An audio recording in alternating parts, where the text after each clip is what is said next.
সেই শাস্ত্র আবার আমরা বুঝতে পারবো না। কি বললাম? সেই শাস্ত্র আবার আমরা বুঝতে পারবো না। এক জ্বালা। কেন?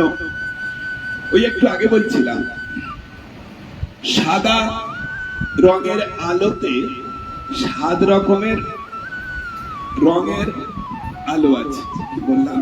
সাদা আলোক রশ্মিতে 7 রকমের রঙের আলো আছে। ওটা যখন সবুজ কাঁচের মধ্য দিয়ে যাবে, সাদা রঙের আলোতে 7 রকমের রং আছে। ও সবুজ কেবলমাত্র সবুজটাকে ওপারে সবুজ হিসাবে পার করবে, বাকি সবটাকে শুষে নেবে, সবুজটাকে আরো সবুজ করে ওপারে পার করবে। লাল কাঁচ ও ঠিক করবে কি? ওই সাদা রঙের আলোর মধ্যে কেবল লালটাকে আরো বেশি লাল করে ওপারে পাঠাবে, বাকি সব শুষে নেবে।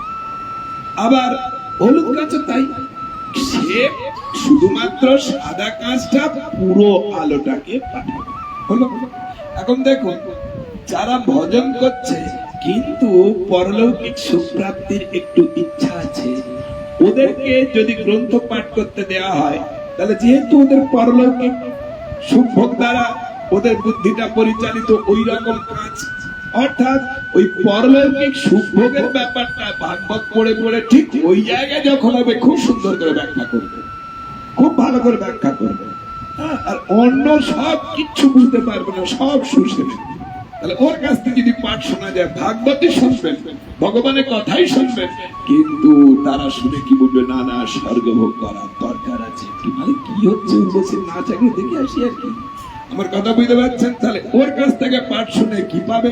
ভাগবত শুনছেন, কিন্তু ভাগবতের অন্য কোন জায়গার কোন আলোটা তার ভেতর দিয়ে পাশ হবে না, কেবল পরলৌকিক সুখ।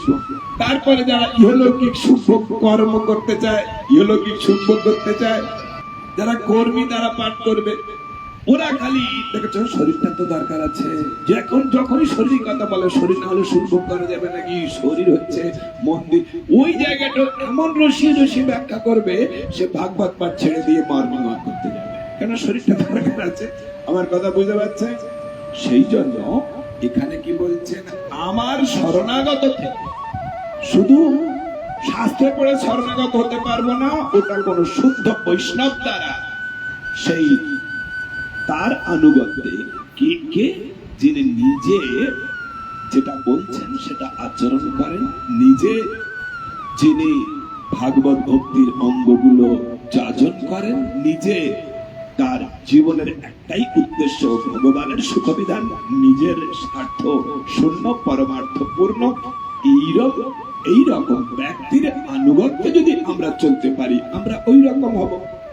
আর যার ডিরেকশনে আমরা চলছি তিনি যদি স্বার্থপর হয়, বলছেন এক ক্লাসে ভালো করে বুঝতেন, শোনো স্টুডেন্ট সব, এই স্মোক যারা করছে, ওই ধোঁয়াগুলো লাংসে যাচ্ছে, ওগুলো আবার দুটো নালীতে ভাগ হচ্ছে, ওটা আবার অসংখ্য সূক্ষ্ম সূক্ষ্ম নালীতে ভাগ হয়ে যাচ্ছে, আবার সেইগুলো একটা ছোট্ট বায়ুথলিতে আছে, বায়ুথলির বাইরে রক্তজালিকা আছে, সেই রক্তজালিকার ভেতরের যে রক্ত আর বাইরের যে বায়ু, তার মধ্যে যে অক্সিজেনের কম বেশি ব্যাপন প্রক্রিয়ায় বিনিময় হয়।